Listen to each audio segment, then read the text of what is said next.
সমস্যা কোন কোন মানসিক সমস্যা হিংসা দেখা দিতে পারে, এটা খুব গুরুত্বপূর্ণ বিষয়। একটা ভুল ধারণা আছে যে অনেকের ক্ষেত্রে এরকম বলা হয় যে মানসিক সমস্যা মানেই হয়তো সেই পেশেন্ট হয়তো সহিংস ব্যবহার করবে বা মানসিক সমস্যা মাত্রই হয়তো সে ভায়োলেন্ট হবে। এটা কিন্তু ঠিক নয়। তার কারণ মানসিক সমস্যা মানেই ভায়োলেন্স নয়।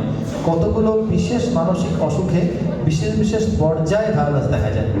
যেমন একটু আগে যেমন ডক্টর ভরদ্বাজ বলছিলেন যে ব্যক্তিত্বের সমস্যার কথা, পার্সোনালিটি ডিসঅর্ডারের ক্ষেত্রে দেখা যায়, বাইপোলার ডিসঅর্ডারে যেমন ম্যানিক ফেজে অর্থাৎ যখন পেশেন্টের ভিতরে একটা উত্তেজনা, রাগ, অস্থিরতা আসে তখন দেখা যেতে পারে।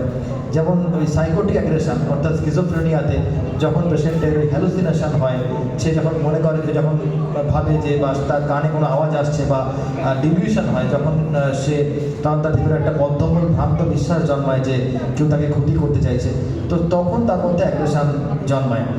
বাচ্চাদের মধ্যে যেমন কন্ডাক্ট ডিসঅর্ডার, এডিএইচডি, অটিজম, এই সমস্ত অসুখ যেটাতে আলোচনা অলরেডি হয়েছে, তাতে এই সমস্যাগুলো আসতে পারে। আর আরও একটা বিষয়ে অ্যাগ্রেশন আসতে পারে, সেটা হচ্ছে নেশা। মানে নেশা, বিশেষ করে আমরা দেখি যে গাঁজা এবং অ্যালকোহল, কিছু ক্ষেত্রে হিরোইনের নেশাতেও কিন্তু ভালো ধরনের তীব্র ধরনের রাগ এবং হিংসাত্মক বিহেভিয়ার দেখা যায়। হিংসাত্মক বিহেভিয়ারের জন্য কিন্তু আমি যদি বলি যে সাবস্টেন্স বা যে নেশা সবচেয়ে বেশি গুরুত্বপূর্ণ জড়িত, সেটা কিন্তু গাঁজা এবং তারপরেই হয়তো অ্যালকোহল। অ্যাকচুয়ালি যাদের ক্ষেত্রে যাদের নেশার দ্রব্য গ্রহণ করার আগে যাদের কোনো মানসিক সমস্যা ছিল, তারা যদি নেশার দ্রব্য গ্রহণ করে তাহলে কিন্তু তাদের অ্যাগ্রেসিভ যে আউটবাস্ট বা ভায়োলেন্ট বিহেভিয়ার সেটা অনেক বেশি তীব্র হয়। আবার অনেক ক্ষেত্রে যাদের ফ্যামিলি হিস্ট্রি আছে, যাদের পারিবারিক কোনো এই ধরনের হিংসাত্মক বিহেভিয়ারের ইতিহাস আছে, বা যাদের কোনো রকম মানসিক সমস্যার ইতিহাস আছে পরিবারে, তাদের ক্ষেত্রে আমরা দেখি যে তারা যদি নেশা করে সেক্ষেত্রে সেই বিহেভিয়ারটা অনেক বেশি তীব্র হতে পারে। তো এই হচ্ছে বিষয় যে বাইপোলার ডিসঅর্ডার, স্কিজোফ্রেনিয়া কিছু কিছু ক্ষেত্রে ডিপ্রেশনও থেকেও অ্যাজিটেশনের জন্ম দেয়, এবং অবশ্যই সাবস্টেন্স ইনডিউসড বা নেশা থেকে আসতে পারে। বাচ্চাদের সমস্যা বলাই হলো, পার্সোনালিটি ডিসঅর্ডার থেকে আসতে পারে। এই ধরনের সমস্যাগুলো কিন্তু সবাই মানসিক সমস্যা এবং দায়ী।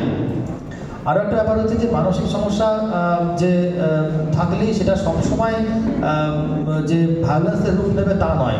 আমরা দেখি কিছু কিছু ট্রিগার ফ্যাক্টর থাকে। ট্রিগার ফ্যাক্টর মানে কি বলা হচ্ছে, যে যখন সে কোনো স্ট্রেসারের মধ্যে তার জীবন আসে, মানে তার ব্যক্তিগত জীবনে বা সামাজিক জীবনে যখন এমন কোনো ঘটনা ঘটে যে ঘটনাটা তাকে আঘাত করেছে বা তাকে এমন একটা, তার ভিতরে এমন একটা নেগেটিভ প্রভাব ফেলেছে যে সে কন্ট্রোল করতে পারছে না, তখন তার মধ্যে আমরা দেখছি যে এই ধরনের সমস্যা জন্ম নেয়। যেমন বাইপোলার ডিসঅর্ডারের ক্ষেত্রে একজন পেশেন্ট হয়তো দীর্ঘদিন ধরে ইউথ্যাইমিয়াতে, অর্থাৎ কিনা সে একটা বেসলাইন মানসিক স্থিতিতে রয়েছে, তার স্থিরতা রয়েছে মানসিক, হয়তো সে 1-2 বছর সে ভালোই থাকলো, হঠাৎ করে তার একটা ম্যানিক সিমটমস বা অ্যাগ্রেশন আসতে পারে। তখন হয়তো আমরা তার সঙ্গে হিস্ট্রি নিয়ে দেখলাম, তার পারিবারিক বা বাড়ির ফ্যামিলি মেম্বাররা বললো যে তার পরিবারে বা তার ব্যক্তিগত জীবনে বা তার পেশাগত জীবনে বা সামাজিক জীবনে কোনো ঘটনা একটা ঘটেছে, যে ঘটনার একটা তীব্র প্রভাব তার উপর পড়েছে, এবং সে তখন আর বেসলাইনে তার মুডটা নেই, সে মুডটা বেসলাইন থেকে উপরে উঠে গেছে এবং সে ম্যানিক ফেজে চলে গেছে। তো এরকম কিন্তু হয়। এবং সিজোফ্রেনিয়াতে আমরা দেখি, সিজোফ্রেনিয়াতেও যখন সে সাইকোটিক সিমটমস যখন বেড়ে যায়, হ্যালুসিনেশন, ডিলিউশন বেড়ে যায়, সেটা এই ধরনের কোনো স্ট্রেসারে হয়। অথবা আমরা দেখি যে অনেক সময় পেশেন্ট ওষুধ বন্ধ করে দেয় ডক্টরের পরামর্শ অনুযায়ী, তখন পরামর্শ ছাড়া, তখন তার মধ্যে হতে পারে এই ধরনের অ্যাগ্রেশন। তো রাগ এবং হিংসায় দুটো মোটামুটি পাশাপাশি চললেও আমরা দেখি যে হিংসাত্মক ব্যবহারের প্রকাশটা এতটাই তীব্র যে কিছু কিছু ক্ষেত্রে তার জন্য কিন্তু এই আবাসিক চিকিৎসার প্রয়োজন পড়ে।